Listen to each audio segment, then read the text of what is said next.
Ali karamallahu wajhah, sesungguhnya Nabi Muhammad di akhir hayat beliau, pada detik-detik terakhir nafas beliau, aku melihat beliau menggerakkan bibirnya dengan 2 kali gerakan. Ketika itu aku mendekatkan telingaku. Ketika aku mendekatkan telingaku, aku mendengar beliau berkata, ummati, ummati, kata beliau. Ketika itu saudara-saudara, ketika itu Allah berkata kepada Jibril, wahai Jibril, engkau turun, beritahu kepada Muhammad bahwasanya aku memberikan kepada dia 2 pilihan. Apakah dia akan memilihku atau dia memilih dunia? Kalau dia memilih dunia, akan aku panjangkan umurnya. Kalau dia memilihku, katakan kepadanya akan datang kematiannya pada hari ini. Datang Jibril membawa pesan tersebut, kemudian disampaikan kepada Nabi. Kata Nabi, wahai Jibril, sampaikan kepada Allah bahwasanya aku lebih memilih Allah subhanahu wa ta'ala. Kehidupan yang sebenarnya bagiku bukan dunia. Kehidupan yang sebenarnya bagiku ketika ruhku berpindah berjumpa kepada Allah subhanahu wa ta'ala. Akhirnya saudara-saudara, datanglah Israel. Datang Israel untuk mencabut nyawa Nabi Muhammad SAW. Ketika itu Nabi Muhammad SAW terbaring di rumah Sayyidatuna Aisyah di atas kasurnya. Ketika itu datang Israel. Israel pun izin untuk mencabut nyawa Nabi Muhammad. Apa kata Rasulullah SAW? Ketika itu ditemani oleh Jibril. Ya Khalili Jibril, wahai kekasihku Jibril, aku belum puas meninggalkan umatku kalau belum diberikan jaminan oleh Allah subhanahu wa ta'ala. Pergi Jibril menemui Allah subhanahu wa ta'ala. Fa'ahallahu ta'ala ala Jibril, basyirhu ya Jibril, innahu awwalu nasin khariju minal ardi idha bu'isu wa sayyiduhum idha jami'u, fabasyirhu innal jannah muharramatun alal umam qabla an tadkhuluha ummatuh. Wahai Jibril, sampaikan kepada Muhammad, dia manusia yang pertama kali akan aku bangkitkan di hari kiamat dan menjadi manusia yang memimpin seluruh manusia kelak pada hari kiamat. Dan sampaikan kepadanya jaminan dariku bahwasanya sorga aku haramkan untuk dimasuki oleh siapapun sebelum sorga dimasuki oleh umatnya. Ini jaminan dariku wahai Jibril. Nabi Muhammad pada saat detik-detik terakhir nafasnya tidak memikirkan diri beliau, keluarga beliau, anak cucu beliau. Yang beliau pikirkan kalian sebagai umat saudara-saudara. Apakah cukup sampai di situ? Tidak, tidak cukup sampai di situ. Dicabut nyawanya Nabi. Dicabut nyawanya Nabi. Ketika dicabut nyawa Nabi Muhammad, Nabi mendesah. Ketika dicabut nyawa, Nabi berlirih. Ah, kata Nabi. Dicabut lagi nyawa Nabi. Nabi berkata, ah. Di samping Nabi Muhammad ada sebuah cawan berisi air.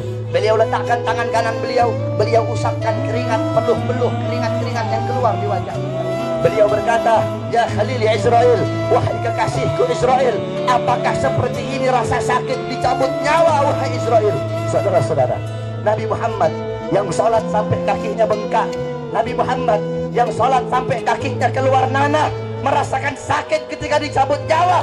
Bagaimana dengan orang-orang yang lalai dari sholatnya, saudara-saudara? Nabi Muhammad, manusia yang paling mulia, khairul khalqillah, khairul wafa, wa bahrus safa, merasakan sakit ketika dicabut nyawa. Bagaimana dengan para pendosa? Bagaimana dengan orang-orang yang durhaka kepada Allah subhanahu wa ta'ala? Cabut nyawa Nabi Muhammad SAW. Kata beliau, apakah seperti ini rasa sakit dicabut nyawa?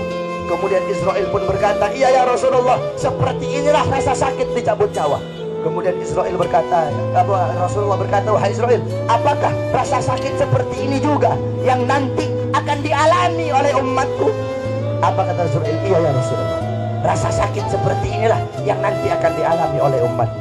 Mendengar itu Nabi Muhammad menangis. Itu tangisan terakhir Nabi Muhammad. Itu tangisan air matanya Nabi yang terakhir sebelum beliau wafat. Beliau mengangkat tangan, doa terakhirnya Nabi, harapan terakhirnya Nabi, doa yang menutupi kepergian Nabi Muhammad, doa yang menutupi wafatnya Nabi Muhammad. Beliau mengangkat tangan, mengadahkan tangan kepada Allah subhanahu wa ta'ala.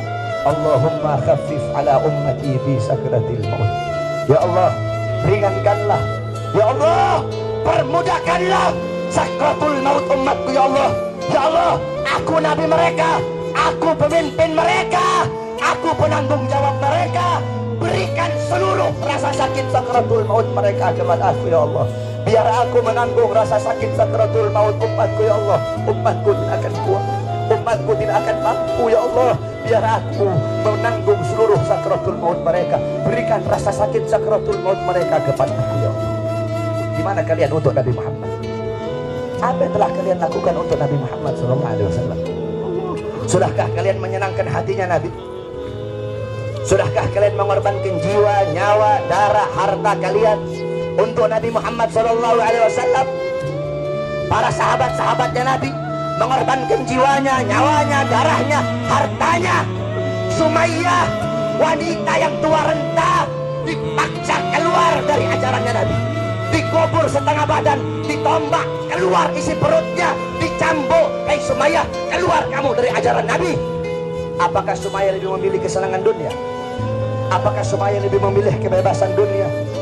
Sumayyah lebih memilih mati daripada harus meninggalkan ajaran Nabi. Allahu Akbar.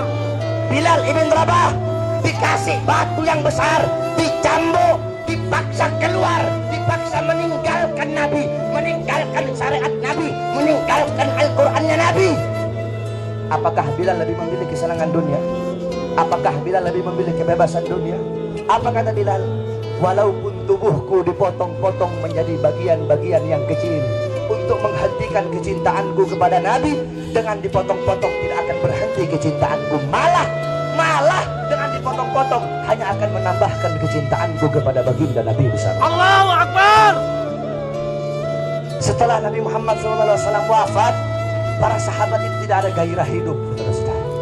Ada seorang wanita yang dimana galat, ya Aisyah, ikshif li qabrin Nabi. Wahai Aisyah, hingkapkan, bukakan bagiku kuburnya Nabi. Dibuka kuburnya Nabi. Masuk ini perempuan di depan kuburnya Nabi. Fabakat hatta matat. Itu wanita menangis di depan kuburnya Nabi sampai dia mati.